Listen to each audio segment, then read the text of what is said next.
Hi friends, good morning. అందరూ ఎలా ఉన్నారు? నేను బాగున్నానండి. ఈరోజు నోరూరించే ఫిష్ కర్రీతో మీ ముందుకు వచ్చేసాను. ఇది చందువా ఫిష్తో చేసిన కర్రీ అండి. ఇంగ్లీష్లో పాంఫ్రెట్ అంటారు. అయితే ఈ రెసిపీ చూడబోయే ముందుగా మన ఛానల్ని ఎవరైనా ఫస్ట్ టైం చూస్తున్నట్లయితే ప్లీజ్ సబ్స్క్రైబ్ చేసుకోండి.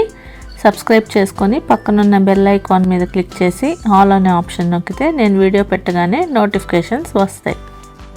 ఇప్పుడైతే ఆలస్యం చేయకుండా రెసిపీలోకి వెళ్ళిపోదాం పదండి. 2 చందువా ఫిషెస్ తీసుకున్నానండి. ఇవి మొత్తం కలిపి ఒక 1.5 kg వరకు ఉంటాయి. వాటిని శుభ్రంగా క్లీన్ చేసేసుకున్నాను. ఉప్పు, పసుపు, నిమ్మరసం ఇవన్నీ వేసుకొని క్లీన్ చేసిన తర్వాత ఈ ముక్కలకి నేను ఒక 1.5 స్పూన్ ఉప్పు, అలాగే కొంచెం పసుపు కూడా వేసుకున్నాను, ఒక 2 స్పూన్ల వరకు. తర్వాత మనం ఇంట్లో వాడే కూర కారం వేసుకుంటున్నాను. ఇది మన టేస్ట్కి సరిపడా వేసుకోవచ్చండి. నేనైతే ముందుగా ఒక 2 స్పూన్లు కారం వేసుకొని వీటిని కలిపి పెట్టుకున్నానండి, అంటే మ్యారినేట్ చేసుకున్నాను. ఈ ఉప్పు, కారం, పసుపు మన ఫిష్ పీసెస్కి బాగా పట్టాలంటే కొంచెం ఆయిల్ కూడా వేసుకోవాలండి. నేను ఒక 2 స్పూన్లు ఆయిల్ వరకు వేసుకొని వీటన్నిటిని చేత్తో ఇలా కలిపేసుకుంటున్నాను. ఇలా చేయడం వల్ల కర్రీలో పీసెస్ అనేవి చాలా టేస్టీగా ఉంటాయండి, చప్పగా ఉండకుండా. ఫిష్ కర్రీ చేయడానికి ఎప్పుడైనా సరే ఇలాంటి వెడల్పు పాత్రనే తీసుకోవాలండి. ఎందుకంటే ఇటువంటి పాత్రలో మనకి పీసెస్ అనేవి విరిగిపోకుండా ఉంటాయి. నేను ఇలాంటి ఒక వెడల్పు పాత్ర తీసుకొని తర్వాత దీంట్లోకి ఆయిల్ వేసుకున్నాను. ఒక మీడియం సైజ్ ఆనియన్ తీసుకొని ఈ ఆనియన్ని చిన్న చిన్న ముక్కలుగా కట్ చేసుకున్నాను. ఇప్పుడు ఈ ఆనియన్ పీసెస్ని ఆయిల్లోకి వేసేసుకుంటున్నానండి. మనం చేసేది మసాలా కర్రీ కాబట్టి దీంట్లోకి పులుసు వేయం కాబట్టి నేను ముందుగా మెంతులు వేసుకోలేదండి.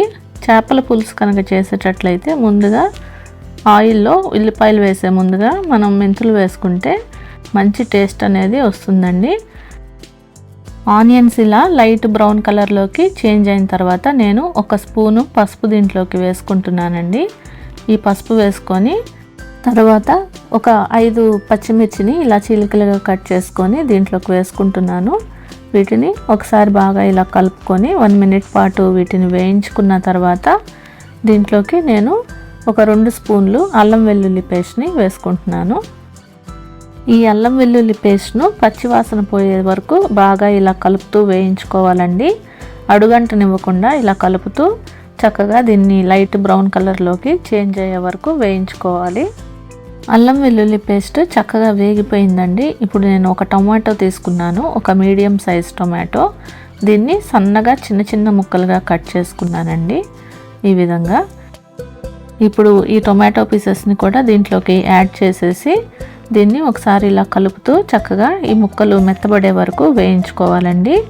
ఈ టొమాటో పీసెస్ త్వరగా ఉడకటానికి నేను 1 స్పూన్ సాల్ట్ వేసుకుంటున్నాను. ఇప్పుడు వరకు అయితే కర్రీలో సాల్ట్ అసలు యాడ్ చేయలేదు. ముందు మనం ఫిష్ పీసెస్ మ్యారినేట్ చేసేటప్పుడు ఒక 2 స్పూన్లు సాల్ట్ వేసుకున్నాను. అందుకని నేను ఎక్కువ సాల్ట్ అయితే వేసుకోవట్లేదండి. తర్వాత మనము ఉప్పు సరి చూసుకొని కావాలంటే కలుపుకోవచ్చు.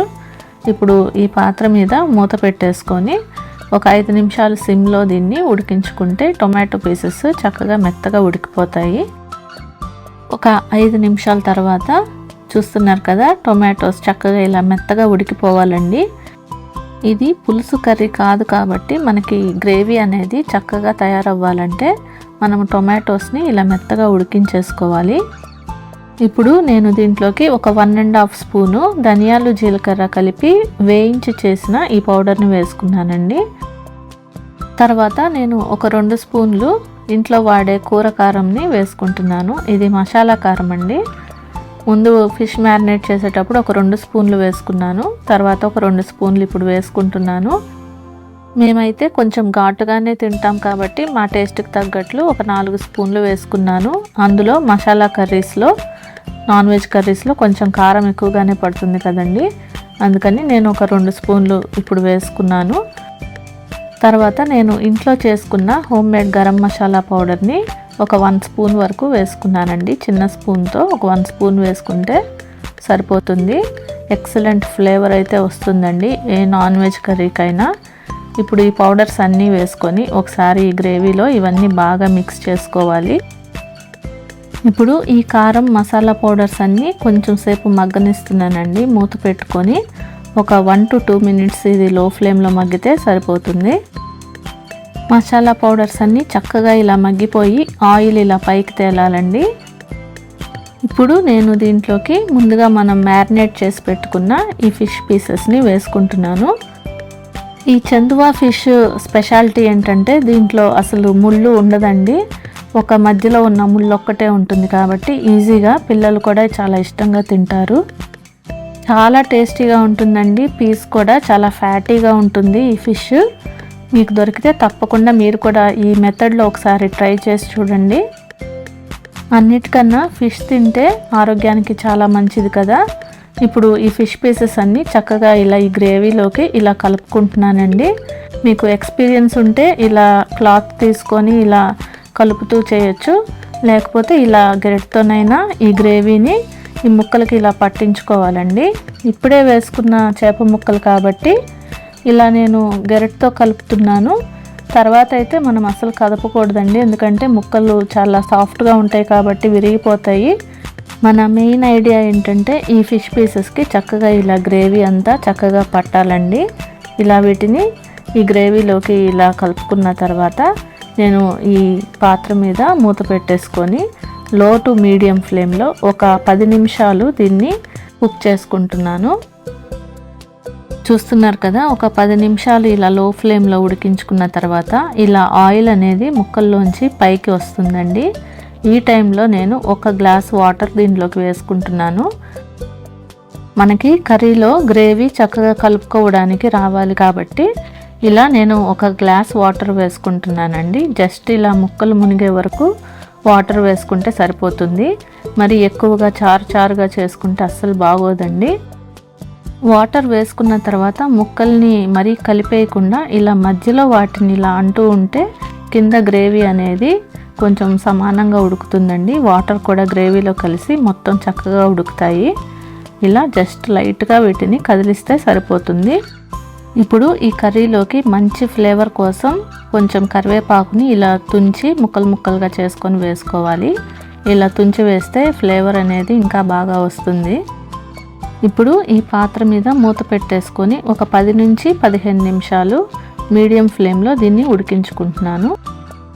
కర్రీ అయితే సూపర్గా ఉడుకుతుందండి. ఇప్పుడు నేను ఈ గ్రేవీని టేస్ట్ చూస్తున్నాను, ఉప్పు సరిపోయిందో లేదో. ముందు 1 స్పూన్ సాల్ట్ టొమాటోస్ వేసుకున్నప్పుడు వేసుకున్నాను, ఆ తర్వాత సాల్ట్ ఏమీ వేసుకోలేదు. ముందుగానే ఫిష్ పీసెస్ని ఒక 2 స్పూన్లు సాల్ట్ వేసుకొని మ్యారినేట్ చేసుకున్నాము. సాల్ట్ అయితే పర్ఫెక్ట్గా సరిపోయిందండి, మళ్ళీ యాడ్ చేసే అవసరం రాలేదు. ఇప్పుడు ఈ గ్రేవీ కొంచెం చిక్కబడే వరకు మరలా దీని మీద మూత పెట్టేసుకొని ఒక 5 నిమిషాలు మీడియం ఫ్లేమ్లో ఉడికించుకుంటున్నాను. మూత ఓపెన్ చేసి ఇప్పుడు చూస్తున్నానండి, కర్రీ అనేది పర్ఫెక్ట్గా రెడీ అయిపోయింది. ఈ మాత్రం గ్రేవీ ఉండాలండి, మనకి అన్నంలో కలుపుకొని తినాలి కాబట్టి. ఇప్పుడు నేను ఈ గ్రేవీలోకి ఫ్రెష్ కొత్తిమీరను వేసుకుంటున్నాను. ఏ చేపల పులుసుకైనా చేపల కూరకైనా మంచి ఫ్లేవర్ని టేస్ట్ని ఇచ్చేది కొత్తిమీరే కదండి. అందుకని కొత్తిమీరని ఇలా కాడలతో సహా వేసుకొని ఒక 2 నిమిషాల పాటు సిమ్లో దీన్ని మగ్గనిస్తే అంతేనండి. ఎంతో టేస్టీగా నోట్లో వేసుకుంటే వెన్నలా కరిగిపోయే టేస్టీ చందువా ఫిష్ కర్రీ రెడీ అయిపోయినట్టే. ఈ టేస్టీ ఫిష్ కర్రీ రెసిపీ మీ అందరికీ నచ్చింది అనుకుంటున్నాను. నచ్చితే తప్పకుండా ఒక లైక్ ఇవ్వండి. అలాగే మన ఛానల్ని ఇంకా ఎవరైనా సబ్స్క్రైబ్ చేసుకోకపోతే ప్లీజ్ సబ్స్క్రైబ్ చేసుకోండి. నోరూరించే ఈ చందువా ఫిష్ కర్రీని మీ ఇంట్లో కూడా తప్పకుండా ట్రై చేస్తారని ఆశిస్తున్నాను.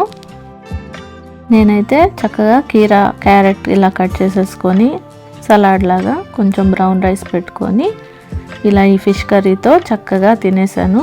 చాలా టేస్టీగా కుదిరిందండి కర్రీ అయితే. మీరు కూడా తప్పకుండా ఒకసారి ఫిష్ దొరికితే ఈ విధంగా ట్రై చేసి చూడండి. మరొక టేస్టీ అండ్ హెల్తీ రెసిపీతో మళ్ళీ మీ ముందుంటాను. Thank you for watching friends.